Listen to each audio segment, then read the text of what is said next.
Hey, it's Mark. Welcome back to Single Car Garage. Let's look at Power Tour cars today. This is mine, the 70 GTO, and I started this a long time ago, but I've been stripping the roof off because paint was bad on it. This car was painted back in '95.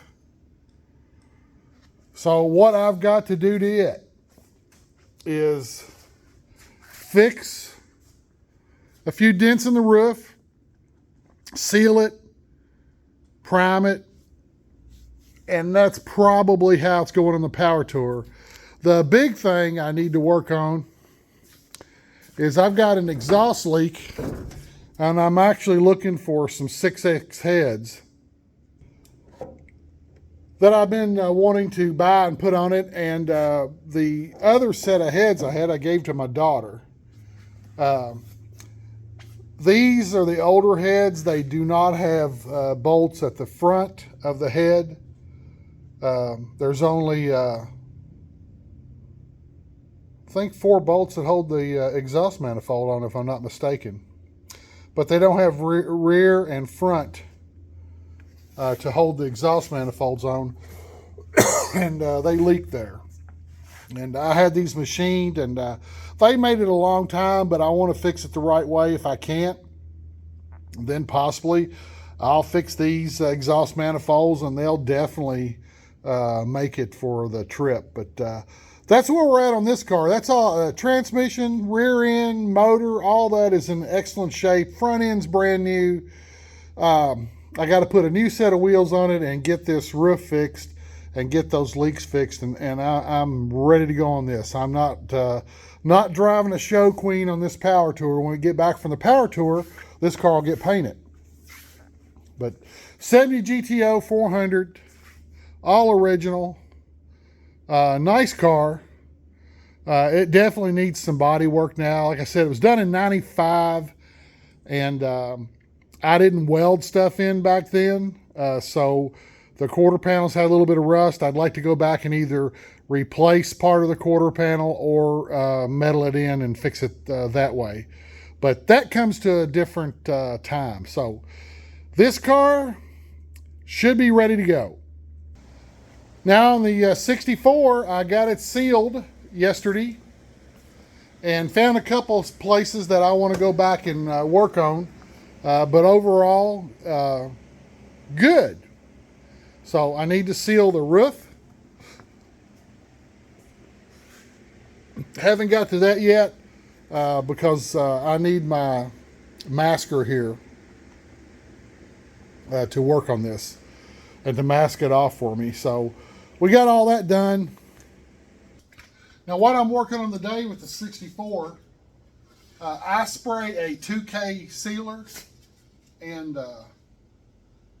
so I can sand it down. I like to sand it just as clean as possible. Like I've told you all, I don't have a professional paint booth. I have a paint booth that I have made, and it's fairly dust proof, but a little bit of dust will get through here and there.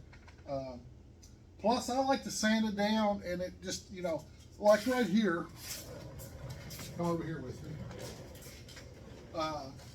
Right here I found the spot when I was sanding I didn't like. I don't think when it was painted, one of this car's going to be painted white, you would notice it. But when I was sanding on it, water sanding, you see stuff that you won't normally see. And I didn't like this. So I went back and did a little bit of work to it. And I'm going to shoot a little bit more sealer on it when I do that roof. And so I do this with 2K Martin Senior sealer, and then after the sealer, this is 3 or 4 drops of Dawn and 600. It says go back and sand your sealer with 600 if you want to, and that's why I use 2K. This particular sealer, you can do it in a 1K, and you don't have to sand it at all. But I like to sand it. So you got to get it wet, and then I just start on one end and start sanding. Boy, this ain't the ideal cart to have this on, but it's all I got right now. So what I'll do is go through and sand this.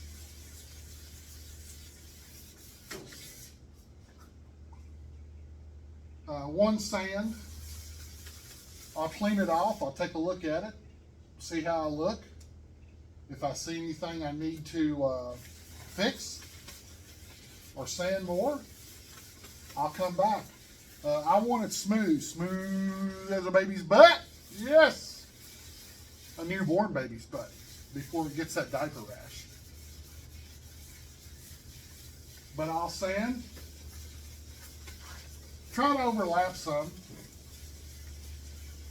Now this is 600, so it takes off a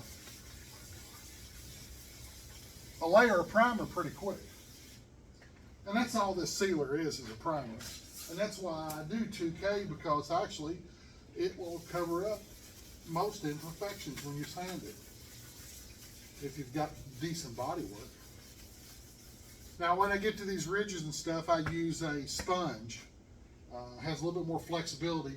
You don't want to use your fingers, because when you get done and paint your car, you will actually see where your fingers were pressing on the sandpaper.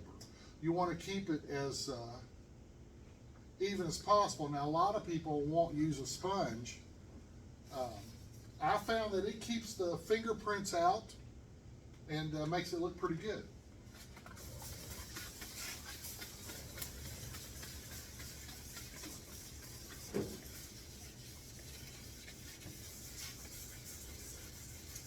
And I sand two different ways. Now when you're sanding over a curve like this, you want to come, see how I'm dragging it? I'm not going straight across. I'm dragging it when I come across there. That'll keep it from having any imperfections in the sanding. And you can kind of tell when it's getting smooth. Your sandpaper don't drag as bad.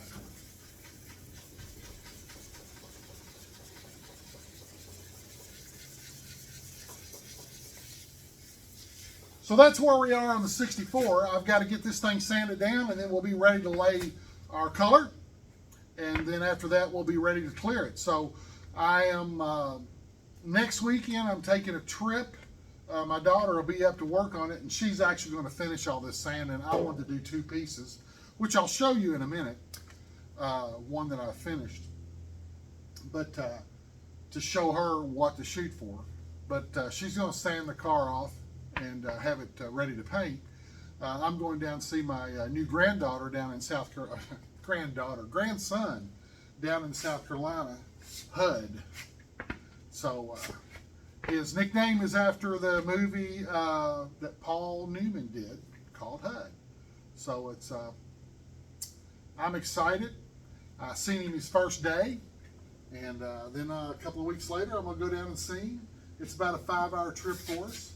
And then the 1st of April, he's coming up to the farm to see me and pick out a car.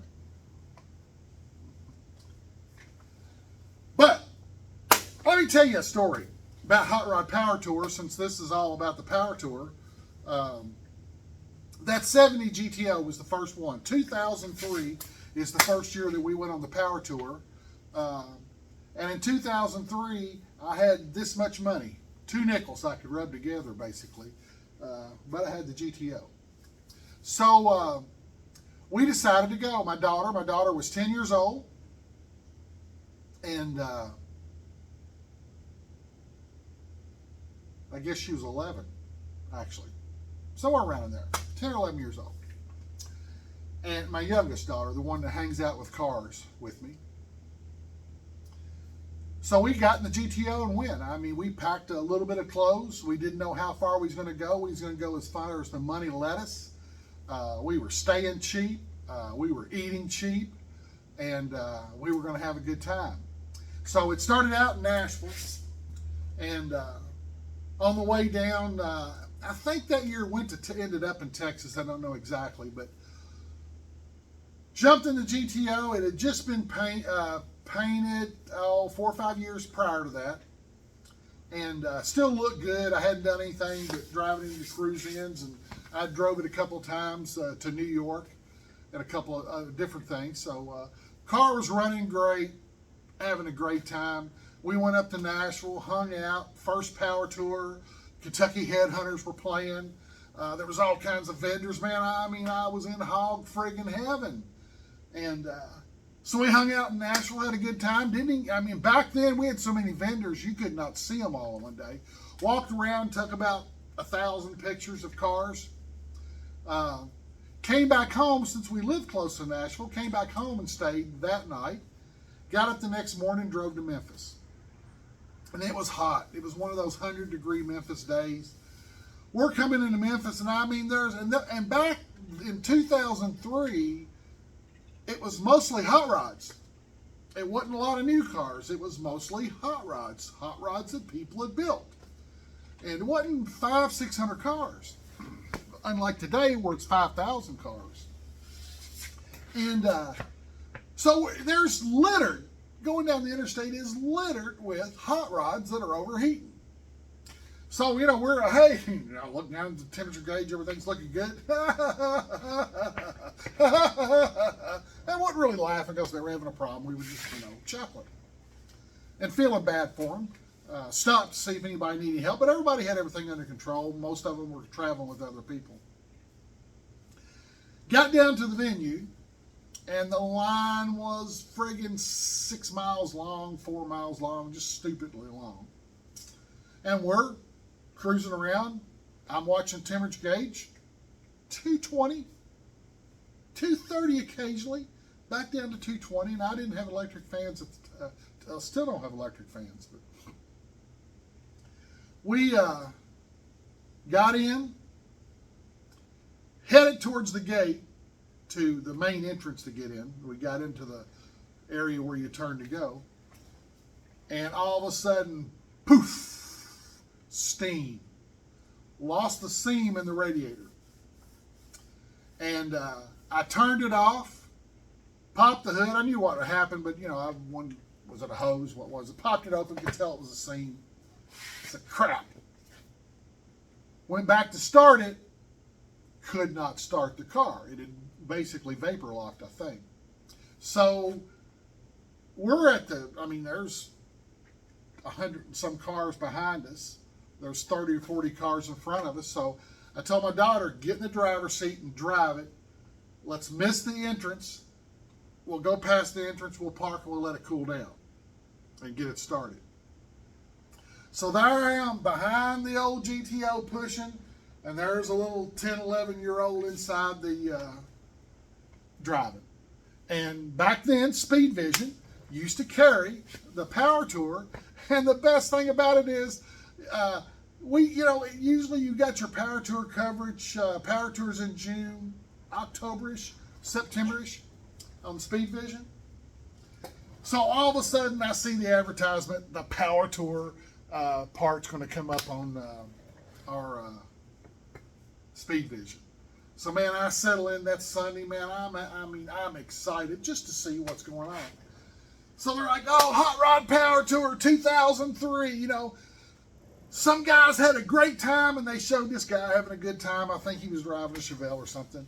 And some guys didn't have such a good time, and they showed me pushing the GTO and my daughter driving. The highlight of the friggin' Power Tour for me.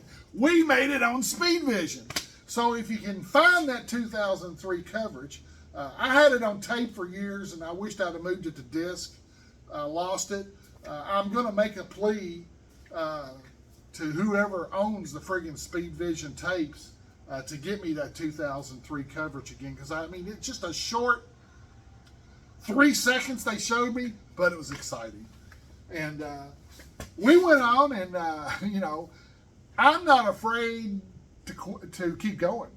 We poured some friggin' radiator juice in there to stop leaks and drove that sucker. And finally didn't make it. It finally gave out. And we drove that car hours. Because I didn't have the money to tow it. Didn't have the money to fix it, to be honest with you. I'd ordered a friggin' radiator. and fixed it at at a stop and kept going. We drove that thing back 10 hours or so with the radiator cap off. So, and watched the temperature gauge, and every once in a while stopped and topped it off, and made it all the way back. And if I'd have known that, I would have probably went on to the last stop and completed it. So, but it was a great time. You know, my daughter was young, had just started working on cars with me, and we both thought it was exciting. And it's one of our badges of honor. So that's one story. What we're going to do is we're going to do several episodes of getting this 64 ready. And I might pop a couple things in there on the 70, but getting this 64 ready. We've got the motor, the transmission's in the shop. We've got to have a drive shaft built. We've got to get this thing painted. We are still missing some parts. We're missing the dew wipes for the windows or for the doors. And we've got 3 sets on order, and they're all on back order. So we're desperately trying to find them. So if anybody knows where there are dew wipes for a post 64 Le Mans, let me know. And we've got the interior done. We just got to put it in the car. We're going to put it in after we paint it. We've got the brakes done.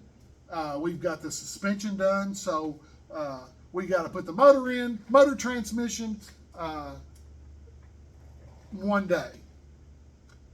Measure the dry shaft. It takes my guy about 3 days to make an aluminum dry shaft, so that's not a problem. We'll be ready to go. So we're still on a tight time frame. We want to be done by May because we need to shake this thing down. Our plan is to have it running by the 1st of April. 2nd week of April, 3rd week of April, 4th week of April, 1st of May, 2nd week of May. I hope we have at least 2-3 weeks to shake it down. So that's where we're at. I know we're going to run across a lot of stuff as we put it together because we bought this thing in parts, and we've been slowly putting it together for 2 years. We wanted to have it together last year, but because of COVID and parts availability, we just couldn't get it done. So that's where we're at. Power Tour 2023, double Pontiac coming to you. That's going to be our one of our deals is the double Pontiac tour. And for me, it's going to be 2003 first year, 2023 my last full ride. I won't be going any more long hauls after this year. I want to do some other stuff. I will hit some. My daughter's going to keep going, her and her friends. There's other things I want to do. I will hit stops. I'm not going to quit going to the Power Tour. As long as it's within a 4 or 5 hour drive for me, I will drive out and hit a couple of stops each time just to keep going. But the long haul stuff I'm probably not going to do. So, hey, I'm going to show you this fender that I've already sanded down. But I want to thank you for stopping by and to tell you, come back and see me. It's kind of hard to see, but this baby is smooth. Now, I can show you the difference. See down here where you see a little bit of discolorization? I haven't sanded this all the way down yet. But when you get up here and it's all one color, that's how it needs to be sanded down. Hey, again, thanks, and stop by and see me sometime.